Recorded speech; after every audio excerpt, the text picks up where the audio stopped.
Bienvenue sur le podcast Le Refuge des parents. Je suis Lamia Scali et mère de 2 enfants.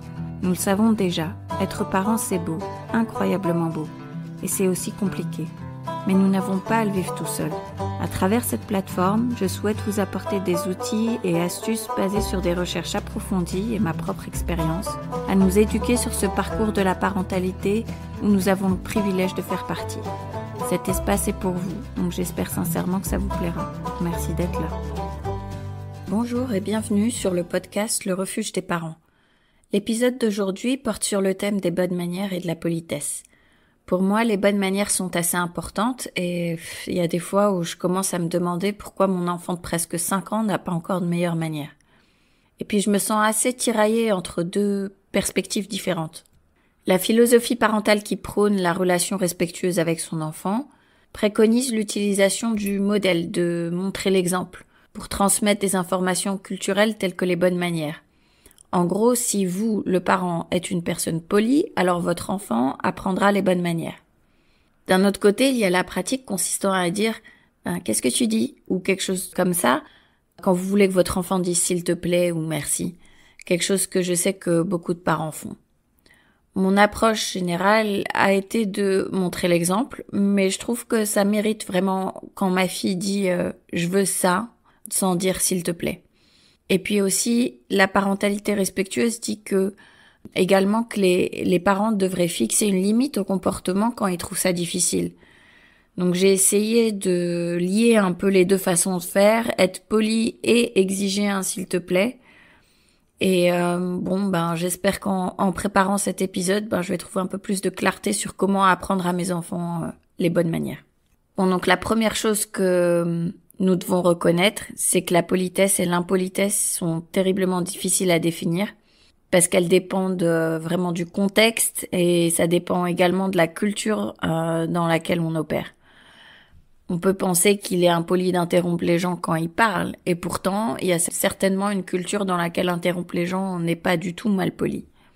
On est peut-être tous d'accord sur le fait que dire « s'il vous plaît » et « merci » constitue la base des bonnes manières, mais si on est honnête, est-ce qu'on les utilise vraiment tout le temps ?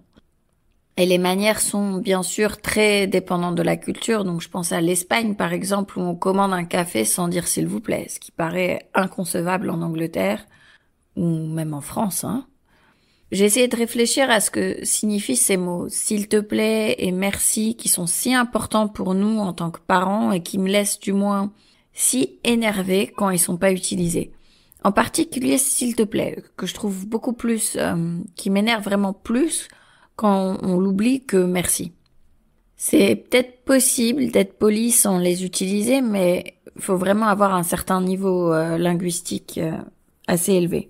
Et c'est peut-être parce qu'on pense que ça devrait être acquis la plupart du temps, et une fois qu'on a demandé à plusieurs reprises à notre enfant en bas âge de dire « s'il te plaît », on a l'impression, ou du moins qu'il devrait se souvenir de la routine, et que s'il peut se rappeler de comment dire « s'il te plaît », je veux une banane. Voilà quoi. D'un autre côté, je peux imaginer à quel point ça doit être frustrant d'être un enfant et de pas pouvoir aller se servir, de se choper sa banane, de pas pouvoir atteindre le verre d'eau et de devoir toujours tout demander à un adulte. Donc ce que je veux vraiment comprendre, c'est que comprennent-ils en fait nos petits-enfants à propos de tout ça ? Est-ce qu'on doit leur apprendre ces routines de politesse avant qu'ils comprennent ce que ça signifie en fait, ce qu'elles signifient ces routines ? Ou est-ce qu'on doit attendre que l'enfant comprenne ce que signifie d'être poli et se sente reconnaissant avant de s'attendre à ce qu'il commence à dire s'il te plaît et merci. Alors apparemment, Jen Lumenlen explique que les règles de politesse sont hyper difficiles à comprendre. C'est un peu comme la grammaire. Il y a beaucoup de règles et beaucoup d'exceptions aussi. Quand on demande quelque chose, il faut prendre en compte 3 paramètres. Premièrement, le degré d'importance de la demande. Donc, peux-tu me donner une banane et peux-tu me prêter 500 €? Ça exige différents niveaux de politesse, même si vous posez les 2 questions à la même personne. Deuxièmement, la différence sociale entre celui qui pose la question et celui à qui on pose la question. Et troisièmement, la différence de pouvoir entre ces 2 personnes. Et donc, comment les enfants apprennent les règles de politesse sous toutes ces formes nombreuses et variées, alors qu'aucun parent dit à son enfant Tu peux être malpoli avec moi, mais jamais avec ton enseignant parce qu'il y a plus de distance sociale entre toi et lui qu'entre toi et moi. Mais en fait, les enfants reçoivent beaucoup d'informations et de 2 autres sources, comme je l'ai mentionné un peu plus tôt. Premièrement, les parents enseignent en montrant l'exemple. Et deuxièmement, les parents enseignent directement aux enfants quelle forme de politesse utiliser dans certaines situations, en prenant généralement la forme de dis s'il vous plaît ou quelque chose de similaire. Malheureusement, c'est difficile d'analyser l'efficacité de ces 2 différentes méthodes. Certaines recherches indiquent que la majorité des demandes de politesse ne sont pas directes comme dis s'il te plaît ou dis s'il vous plaît, mais sont plutôt indirectes comme et tu dis quoi? Et bien que les demandes indirectes soient en réalité une solution assez efficace pour amener les enfants à prononcer ces mots magiques, pourquoi nous, les parents, on ne dit pas simplement dis s'il te plaît tout le temps? Ça peut être parce qu'en fait les gens croient que les enfants qui manquent de bonnes manières sont mal élevés et du coup la demande indirecte permet aux parents de se rattraper et ils attirent moins l'attention sur l'erreur de l'enfant. Ça peut être aussi parce que les parents utilisent la manière indirecte pour exprimer leur frustration quand leur enfant est impoli, et c'est sûrement mon cas la plupart du temps. Ou bien que les parents veulent que l'enfant réfléchisse par lui-même, ce qui me paraît bien, jusqu'à qu'en fait vous réalisez à quel point ces interactions deviennent tellement routinières que l'enfant il sait clairement ce qu'il est censé dire. Passons maintenant aux excuses, qui sont aussi des outils à la fois linguistiques et sociaux. Pour ce qui est du langage, les excuses sont dites lorsque les mots je suis désolé ou pardon sont prononcés, et aussi quand la sincérité des sentiments de remords est exprimée. Contrairement à l'utilisation de s'il vous plaît ou de merci qui sont très routinières, l'utilisation de je suis désolé est beaucoup plus spécifique à la situation. Ces situations ne se produisent pas aussi souvent et nécessitent que l'enfant comprenne qu'il y a eu une violation d'une sorte de norme et que cette violation peut être corrigée. Dire désolé, de s'excuser est un domaine chez nous dans lequel on utilise clairement la méthode de montrer l'exemple plutôt que de dire à nos enfants de dire désolé.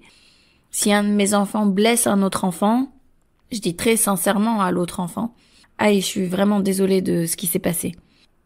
Au début, au lieu de s'excuser quand quelqu'un était blessé, j'encourageais les enfants à demander à l'enfant blessé s'il va bien et à penser à des choses qu'il pourrait faire pour l'aider à se sentir mieux.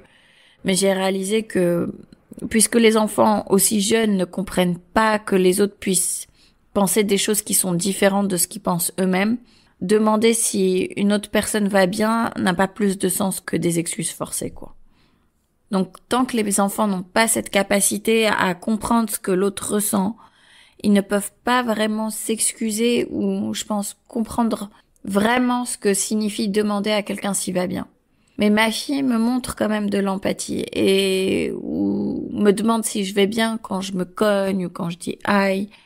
Et je suppose que ce qui se passe, c'est qu'en fait, on a renforcé ou on renforce, on échafaude sa capacité à s'excuser en l'aidant à comprendre les types de situations qui nécessitent des excuses avant qu'elle n'ait la capacité mentale de comprendre ce que signifie de s'excuser. Robin Einzig, un éducateur parental qui est proche de l'approche parentale respectueuse du RIE, fait absolument confiance aux enfants pour développer leurs propres compétences en matière de politesse et de la même manière que quand un enfant refuse de faire ce qu'on lui demande.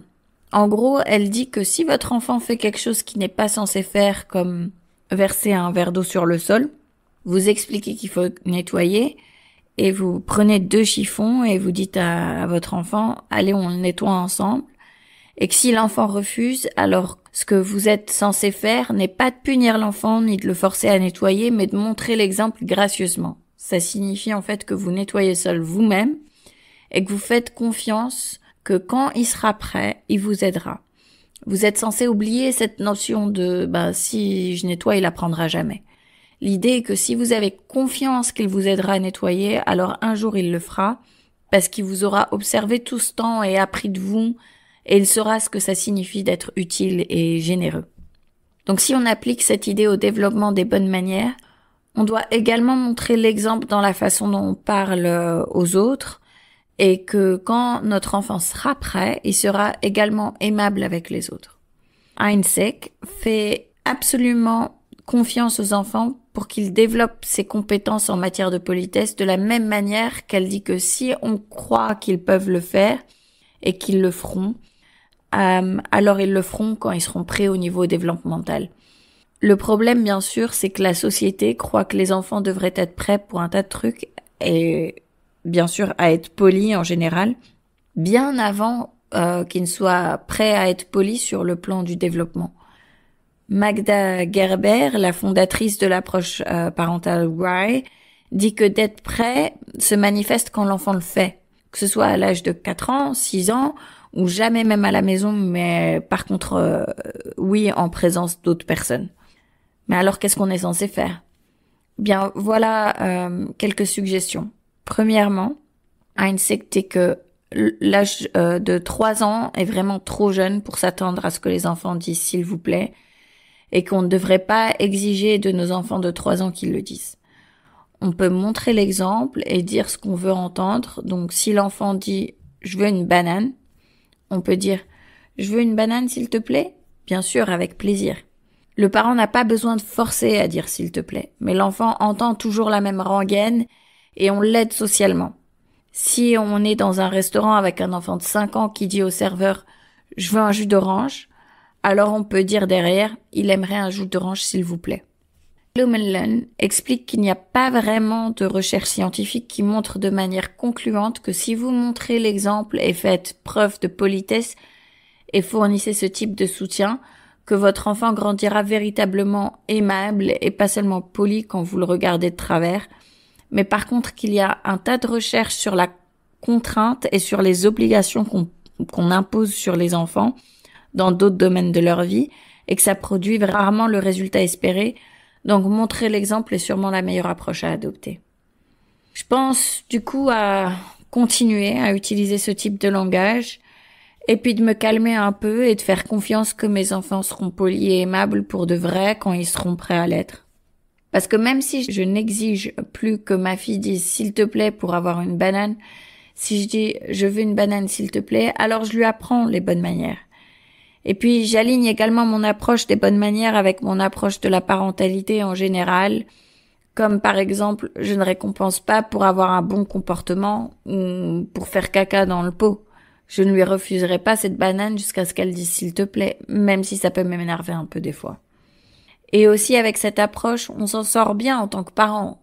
Quand on est avec d'autres parents ou dans un autre cadre social où un comportement poli est requis, et que mes enfants ne disent pas le s'il vous plaît au bon moment, je peux toujours montrer aux gens que les bonnes manières sont importantes pour moi et que j'aide mes enfants à comprendre quand utiliser les bonnes manières, même s'ils ne sont pas encore tout à fait prêts à le faire. J'espère que vous avez apprécié cet épisode. Merci pour votre écoute.